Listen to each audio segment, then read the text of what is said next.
right, thank you all for tuning in to WGHC LP 98.3 FM, your voice, your music, your station.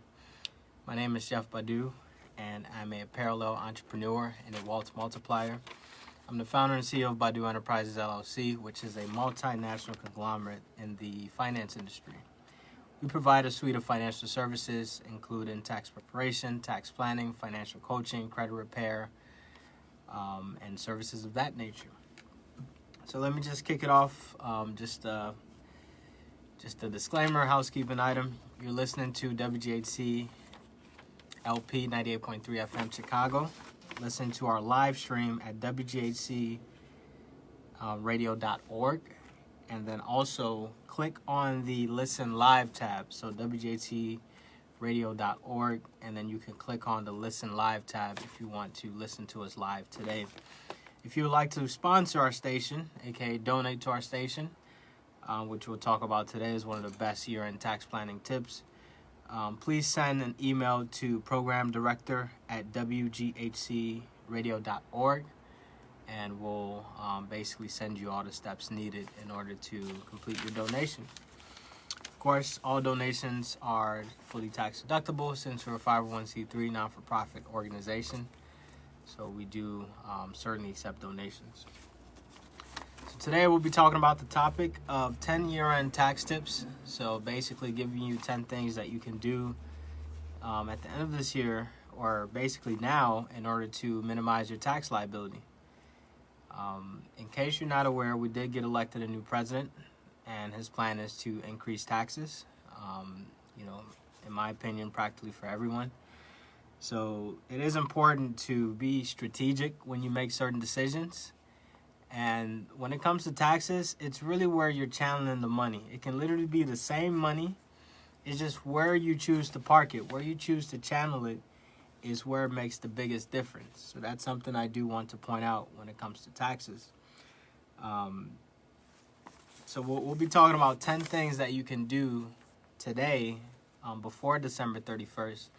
In order to ultimately help minimize your tax liability.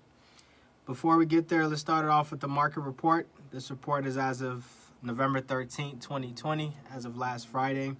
Stocks soared to record highs last Monday following an announcement from a major pharmaceutical company of positive data on the COVID-19 vaccine. Investors get very excited when they hear COVID-19 vaccine, and we just got some news today from Moderna saying that they have a 94.5% success rate when it comes to the vaccine. That news, coupled with President-elect Joe Biden's win, helped buoy investor optimism. Basically, investors also got excited because their favorite, Joe Biden, the favorite president, actually won the election, where he's the president-elect, alleged president-elect. Have to be careful with the words nowadays, just because there's some lawsuits and everything going on in Congress right now. Cyclicals and biotech stocks led a powerful rally, which drove the Dow up 3%. The S&P 500 added 1.2%, and then the Russell 2000 climbed a robust 3.7%. Last but not least, the global Dow went up 4.2%. The Nasdaq lost value. Just crazy. It's usually not likely.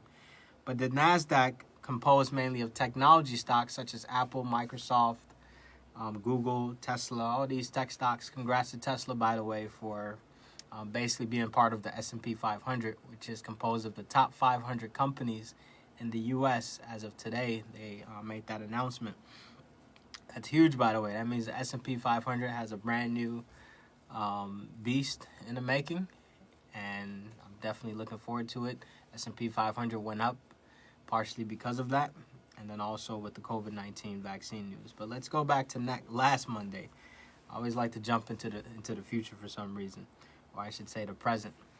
The Nasdaq lost value as money moved from tech stocks to value shares. Basically, investors now want more value. They want more dividends, things of that nature. They're not looking too much into growth stocks like Amazon or Tesla or Google. They're more so looking at the Apples. They're more so looking at the AT&Ts of the world, the value stocks basically. Energy shares jumped more than 14%, while financials advanced more than 8%. Crude oil prices, the dollar, and the treasury yields all rose. So Monday was a great day in the stock market. It was a fabulous day with two major news: COVID-19 vaccine positivity, no pun intended, and then also the President-elect Joe Biden's win of the 2020 U.S. election. What happened on Tuesday was that market returns were mixed, with the NASDAQ and the S&P 500 each losing value, while the Dow, Russell 2000, and the global Dow continued to surge. Bond prices fell, sending treasury yields higher. Crude oil prices and the dollar each rose for the second consecutive day. Weakness in mega caps and tech stocks offset strength in cyclicals and value stocks. Among the market sectors, utilities, industrials, energy, and consumer staples pushed higher. So overall, last Tuesday was mixed. Nothing too crazy happened. It was a bit of a type of day, unlike Monday where it was a boost of a day. Tuesday was kind of on a down low a little bit. Let's talk about what happened last Wednesday. By the end of trading last Wednesday, the NASDAQ posted a gain for the first time in the last three sessions, which is uncommon, by the way. But hey, tech stocks were down Monday and Tuesday, and then they recovered on Wednesday. The tech-heavy index, or NASDAQ for short, climbed 2%, followed by the S&P 500 at 0.8%, the global Dow 0.2%. The Dow and the Russell 2000 moved little. Crude oil prices and the dollar rose while treasury yields ultimately fell. Technology led the sectors, followed by consumer discretionary, energy, industrials, and financials ultimately fell. So Wednesday was a slightly positive day, nothing too crazy, but it was on the up and up ultimately. Now let's talk about Thursday. Thursday wasn't so good because hint, hint, COVID-19. Surge in COVID-19 cases, and by the way, the city of Chicago is basically shut down for those that don't know, and a lot of other states are basically on a shutdown as COVID-19 cases stay on the rise. Surge in COVID-19 cases prompted a sell-off, meaning that investors are selling. They're panicking. They're doing panic selling. They sold off last Thursday as each of the benchmark indexes essentially lost value. Treasury yields plunged and crude oil prices sank while the dollar rose. All of the market sectors lost value, so that means they went down in value, with energy and materials tumbling the most. Along with news of advancing virus cases, investors were hit with the prospects of tighter pandemic-related restrictions, meaning that states are shutting down, continued wrangling over fiscal stimulus, meaning the government still hasn't gotten their act together when it comes to stimulus, which they should, by the way, the world might collapse, and worsening relations between the United States and China caused by our dear Uncle Trump. I would say he's the one to blame for that one. So let's just talk about that for a second. You have increased COVID-19 cases. Then you have basically tighter restrictions. So states shutting down, that means businesses can't produce. And then you have fiscal stimulus battles in Congress because they can't get their acts together and they're all over. They're so political when it comes to this and they just cannot get it together. And then last but not least is worsening relations between the U.S. and China. When you put those four things together, it's not good news for the stock market, let's just say. So that's what happened last Thursday. That's why the stock market was down last Thursday. Now let's talk about Friday. Stocks closed the week on a high note, which is good, as cyclicals and value stocks prevailed over tech shares. So tech shares tend to be growth stocks, meaning that they tend to increase in value, but they don't pay any dividends. Value stocks don't go that high in value. However, they do pay dividends, and they do have a pretty good return on investment over the long run. The Dow and the S&P 500 each gained 1.4%. The global Dow rose 1.1%. The NASDAQ gained 1%. The big winner last Friday was the Russell 2000, which vaulted 2.1% on the day. Crude oil prices and the dollar declined, while treasury yields gained nearly 1%. While each of the major market sectors advanced, the market was led by energy, real estate, and industrials. Tech shares gained less than 1%. So the indexes ultimately posted notable gains for the second consecutive week, as both the S&P 500 and the Russell 2000 rallied to all-time highs, so that's good news there. The Dow advanced to its pre-pandemic levels, meaning that it's just recovering. And then the NASDAQ, which is composed mainly of technology stocks, had been a consistent gainer throughout much of the year, was the only major benchmark to actually lose value. So the NASDAQ, ironically, lost value last week, which is crazy. I mean, it's extremely unlikely for that to happen.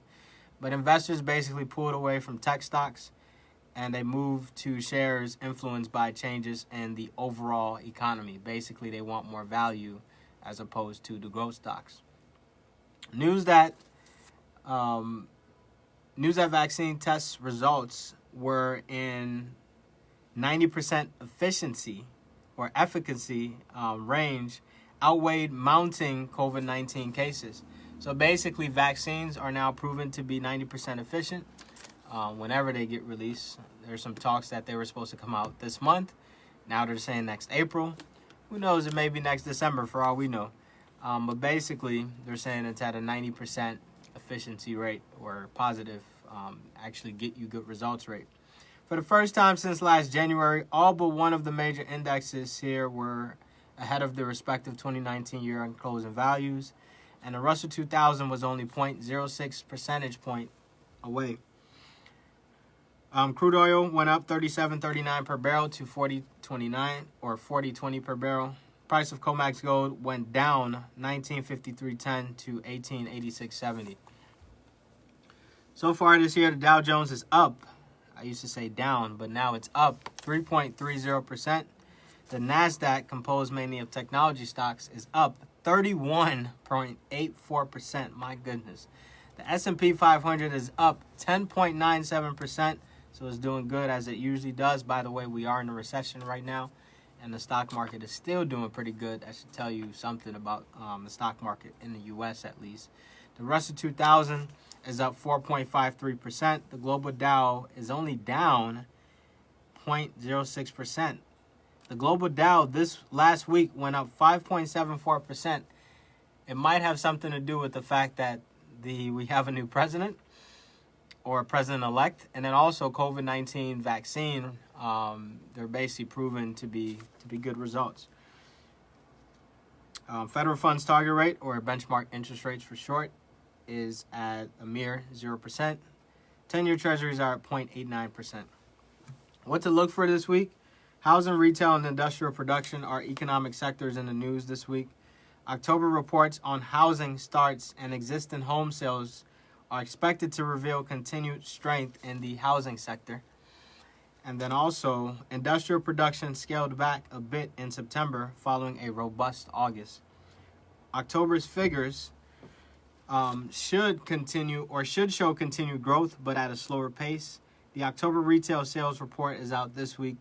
Sales at the retail level advanced nearly 2% in September and could continue to climb as more businesses reopen following pandemic-related shutdowns. Now, in November, though, you might see that number go down because states are reclosing, I should say.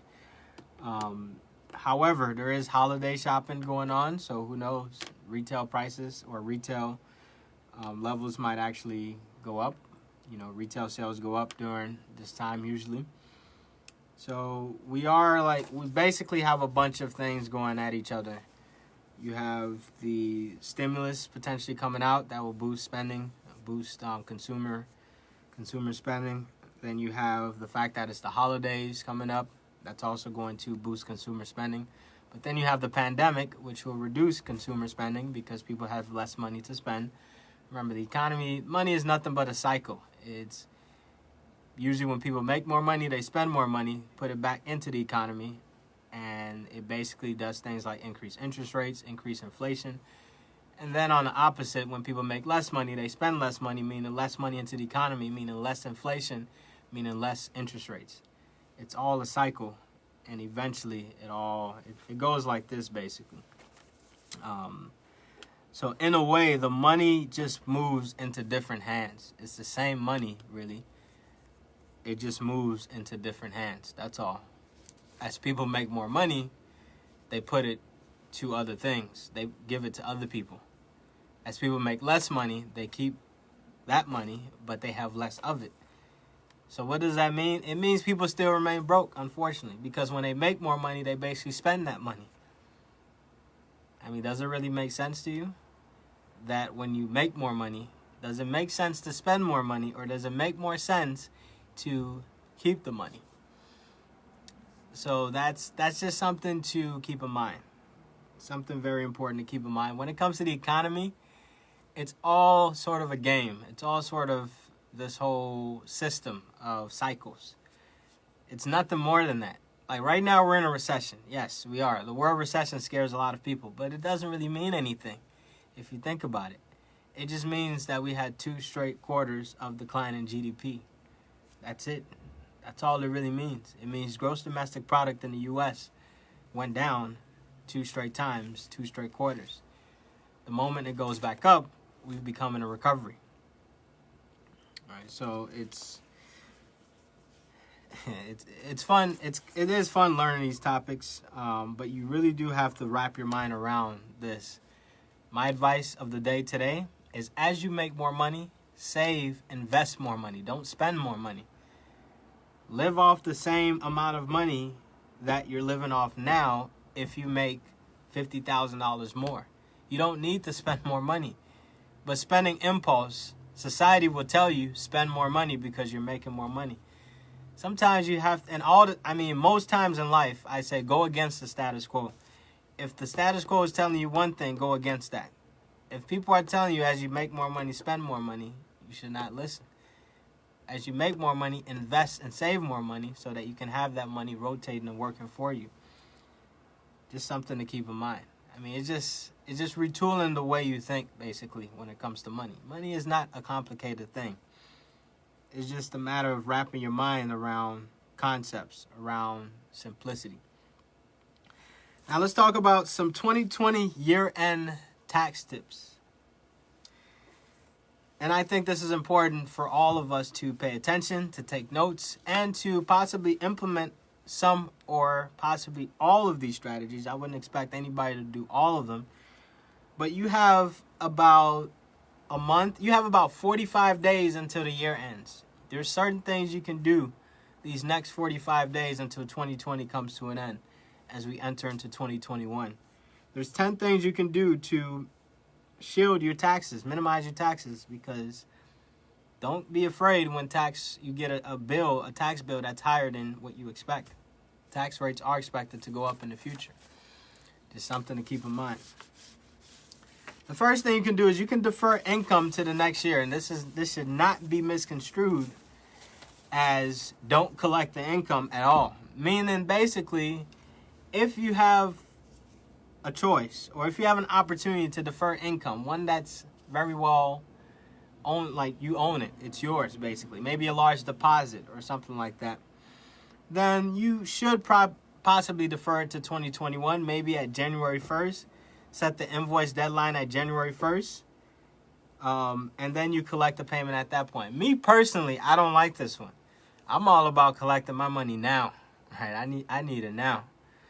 So for me, I don't tend to defer income just because I can save a bit on taxes.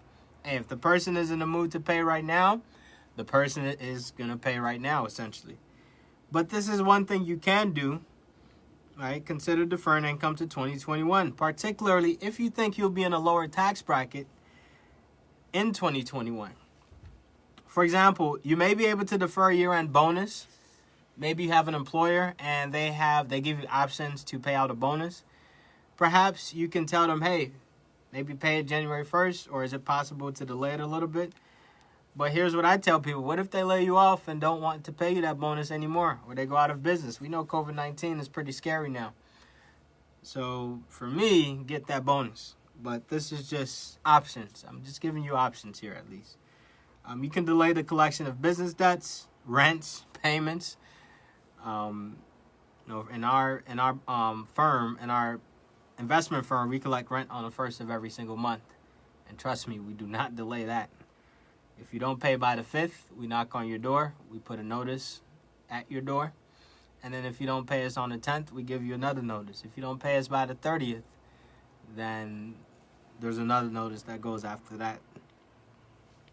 But basically, payments for services in order to postpone payment of tax on the income until the following year. So this one, take it with a grain of salt, basically. You can do it. You can defer income. This one would make more sense, let's say, if we were in December. Maybe it's December 26, where you can receive a payment for a client. But you can say, okay, you know what? Income is pretty high this year. Next year might be a little slow, lower tax rate, which you shouldn't expect, by the way. But might be the case. So you defer that income for just 6 days or so, or 7 days, and collect it January 1st instead. Remember, for me, I don't recommend going this route. I'm all about collecting my money now. Today, right now, as we speak. If you got the money, I'm collecting it. And I'm not the type of person that likes to defer income because, as we know, money multiplies over time. I can take that same money, invest it, and earn a return on investment. Moderna, which is a pharmaceutical stock, just went up 10% today. Imagine if I just delayed a payment for 1 day, I lose the opportunity of earning 10%. Of course, that's not guaranteed, but with all these vaccine news and everything going on, we know pharma is pretty hot. Right, so you have to consider the opportunity cost when it comes to that, paying higher taxes or getting a higher rate of return on your investment. Number 2 is you can accelerate your deductions. Now, this I would recommend. This is opportunities to accelerate deductions into the current year. Perhaps you have a real estate property that you can close on this year as opposed to next year, so you can accelerate some of the depreciation. Right, that's a big one. For example, we're under contract on a 25-unit building, and the acquisition price is $770,000. And we're hoping and praying we can close this year because we can use some of that depreciation to offset our tax bill for 2020. Right? But if we go into 2021, now we have to wait an entire year to get that tax deduction. We don't want that. So we're pushing the lenders, we're pushing the agents, we're pushing the attorneys. Hey, let's close before the year ends, preferably before Christmas. Let's close this deal. We've been under contract for about 3 months now. And unfortunately, it's because of COVID-19 with these lending restrictions that's holding up that deal. So just to give you a little bit of insight into what's going on at the enterprise and to tie it back to this point. But if you itemize deductions, making payments for deductible expenses such as medical expenses, maybe, and by the way, for medical expenses, as long as you charge the card, as long as you put it on a credit card, then it's okay to deduct that expense. Qualifying interest, and then state taxes before the end of the year instead of paying them in early 2021 could make a difference on your tax return. So just a few things to keep in mind there. Then also you can make deductible charitable contributions. I think this is a good idea for you to do. Is maybe you're feeling generous. Maybe your church is looking to buy a building. Perhaps this is a time to get very generous and donate. Maybe you want to donate to the radio station, WGHC LP 98.3 FM Chicago. We are a 501c3 non-profit organization. So maybe you want to donate to the station as well. I think that it's a good idea to do so because you still get your tax deduction.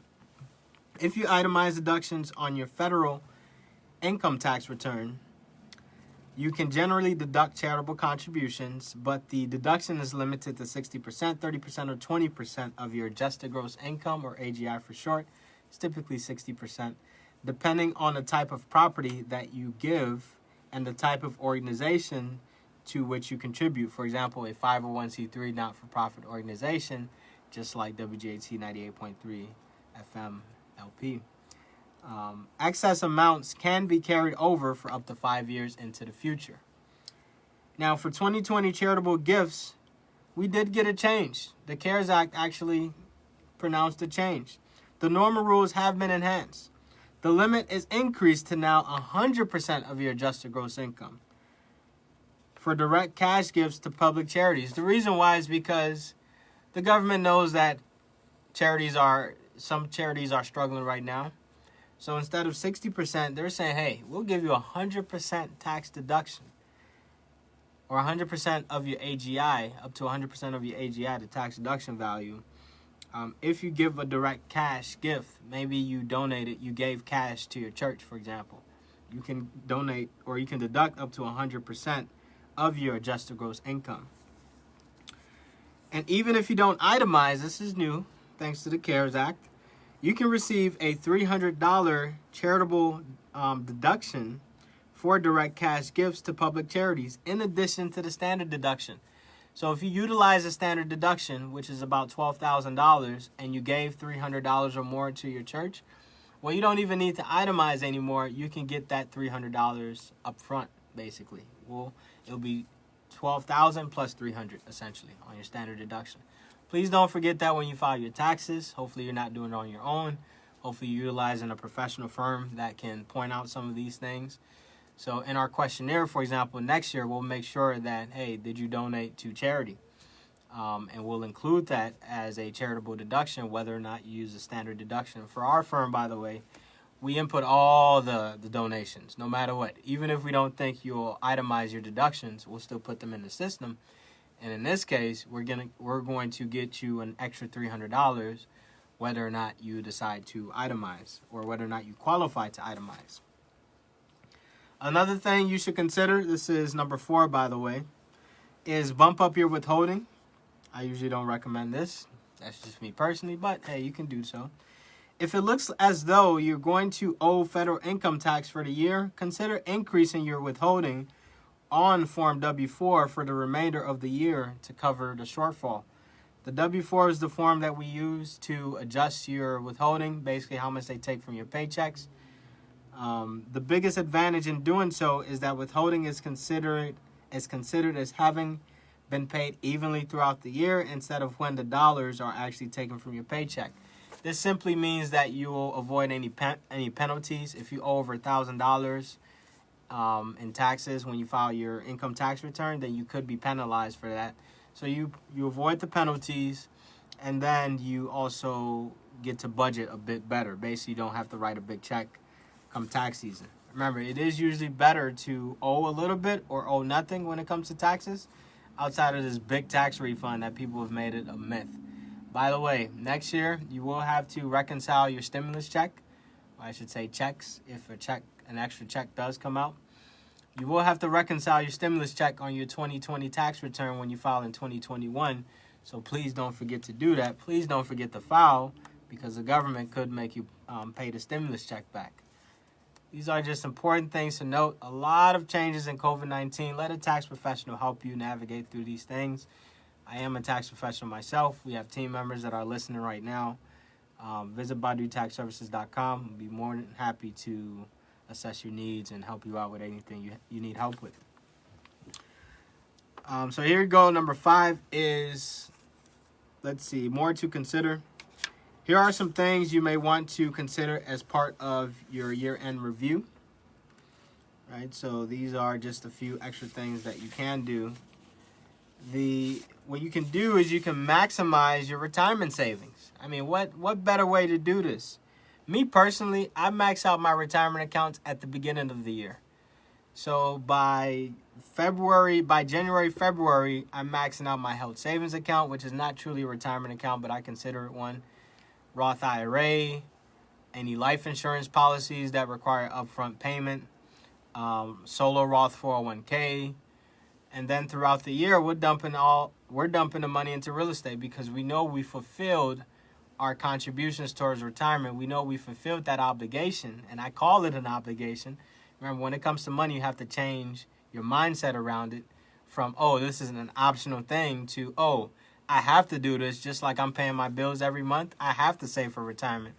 I have to put money towards savings. I have to do these things. I have to invest. It's not, oh, I should. Well, what about that bill? Do you just all of a sudden leave that bill hanging? Some people do. But for the most part, for the majority of people, they don't leave that bill hanging. They pay the bill every single month. They have it on auto pay. So why shouldn't you have your savings or your retirement on auto pay or on some sort of auto system where you're contributing up to the max every single year? We really have to change our mind or upgrade our mind when it comes to these things. If we don't, we'll stay behind. We won't get Social Security in the future, as they promised us, and we'll be paying higher taxes, right? That's the reality of it. It sounds harsh, it sounds mean, it sounds all of that, but it is the truth. I've never hated the truth, right? The truth is the truth at the end of the day. So with retirement savings, deductible contributions to a traditional IRA and pre-tax contributions to an employer-sponsored retirement plan such as a 401k or a 403b can reduce your 2020 taxable income. If you haven't already contributed up to the maximum amount allowed, consider doing so. For 2020, you can contribute up to $19,500 to a 401k plan, and it's $26,000 if you're age 50 or older, by the way, and up to $6,000 to traditional and Roth. Roth means after tax, means you don't get a tax deduction. By the way, we do recommend you save on an after tax basis for retirement. But for the IRA, you can contribute up to $6,000 per person, and it's $7,000 if you're age 50 or older. So once you hit 50, they know it's almost time. So they give you what's called a catch-up contribution. The window to make 2020 contributions to an employer plan generally closes at the end of the year, so meaning December 31st, 2020, or I tell people December 30th, 2020, because nobody's open December 31st. While you have until April 15, 2021, the tax deadline, to make 2020 IRA contributions. One thing to note or reiterate is that Roth contributions are not deductible, but Roth qualified distributions are also not taxable, meaning that you put in the money, you don't get a tax deduction, or you're AKA paying the taxes now, but you also don't have to pay taxes in the future when Biden puts tax rates at a potential 40, 50 plus, some people said 63% if you're living in a state like California. I mean, that is crazy. And by the way, that does not include FICA. That doesn't include sales taxes, property taxes. That doesn't include any of that. We're talking a flat 63% pure income tax. That is pitiful. Another thing you can do is to avoid the RMDs in 2020 and potentially 2021 as well. That's my prediction. Normally, once you reach age 70 and a half, and it's age 72 if you reach age 70 and a half after 2019. So basically, if you are 65, for example, then you have until age 72. You generally must start taking required minimum distributions, or RMDs for short, from traditional, so not Roth or after tax. We're talking traditional pre-tax IRAs and employer-sponsored plans such as 401ks and 403bs. Distributions are also generally required to beneficiaries after the death of the IRA owner or plan participant. However, recent legislation, aka the CARES Act, has waived RMDs from IRAs and most employer retirement plans for 2020, and you don't have to take such distributions. Very important. So if you are 70 or 70 and a half or 72 and older, then you don't have to be forced to take out money from your retirement for 2020, and I predict for 2021 as well. If you haven't already taken a distribution for 2020, that is not required. You may be able to roll it over to an eligible retirement plan. So just something to keep in mind there as well. The last thing that's on the list, but certainly not the least, is weigh year-end investment moves. Though you shouldn't let tax considerations drive your investment decisions. Let me repeat that one more time. You should not let tax considerations drive your investment decisions. Don't make a decision just because it yields tax benefits. Make a decision because it's a smart investment decision first, or it's a smart financial decision first, and then let the tax benefits be your added bonus or added boost as to why you're making that decision. So basically, don't just sell a stock just because it's at a loss. I mean, I get puzzled every time financial advisors reach out to me like, hey, I have this client, they're losing money, should we sell? I'm like, why shouldn't you use investment logic first and act in the best interest of your client before asking me such a question? But it is worth considering the tax implications of any year-end investment moves. For example, if you have realized net capital gains, meaning you sold something or you sold securities or stocks at a profit, you might avoid being taxed on some or all of those gains by selling losing positions. So basically, you've made gains, now you sell losing positions. Or, let me give you a better one. You can take that money, reinvest it into real estate, into a qualified opportunity zone, basically a distressed neighborhood that in a property that requires improvements, and then you can defer some or all of the capital gains tax. How about that as a strategy? All right, we do talk about some of these things during our tax planning service with our clients. Any losses above the amount of your gains can be used to offset up to $3,000 of ordinary income, or $1,500 if your filing status is married, filing separately, which I think is the worst filing status on the planet, by the way. If you're married, you should be filing your taxes jointly, unless special circumstances apply, such as student loans where you're under a forgiveness plan. Or if you cannot deduct up to $3,000, let's say you have more than $3,000, let's say you have $5,000, the excess, or the $2,000 in this example, is carried forward to reduce your taxes in future years forever, up until the day you die, God forbid. So with that being said, those are 10 year-end moves that you can make as it relates to your taxes. So just to reiterate or recap, number 1 is accelerate deductions. Number 2 is make deductible charitable contributions. Number 3 is bump up withholding. And then number 4 is maximize retirement savings. Number 5 is avoid RMDs in 2020. And let me make sure I have my numbering right. Number 6, weigh year-end investment moves. And then we did cover a few more. So there's actually 6 that was on my list. But I gave you guys a few bonuses when I was speaking throughout the presentation. So with that being said, if you have any questions at all, please feel free to reach out to me. My business line is 773-679-7198. Once again, 773-679-7198. You can call me, ask me any questions. You can also shoot me an email at jeffbadu@gmail.com.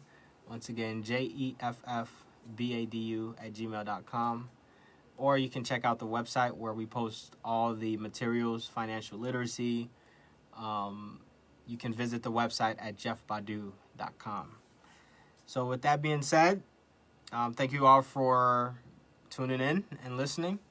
Next week, I'll have my beautiful wife with me, and we'll be talking about life insurance. And she also has a presentation on next month. We have the flyer posted all over Facebook at our church. So feel free to come out and check that out. But she'll be live here on the radio. She'll be sitting next to me, and we'll just be talking about some financial topics, essentially. I'll probably pull over a chair for her so that she can sit with me. Basically, what I'll do is I'll introduce the topic. I'll get into my spiel, and then I'll ask her a few questions that she can answer and help our listeners as well. So once again, thank you all for tuning in to WGHT LP 98.3 FM, your voice and music, your station. My name is Chef Badu, and I look forward to continuously delivering you all some content. Thank you.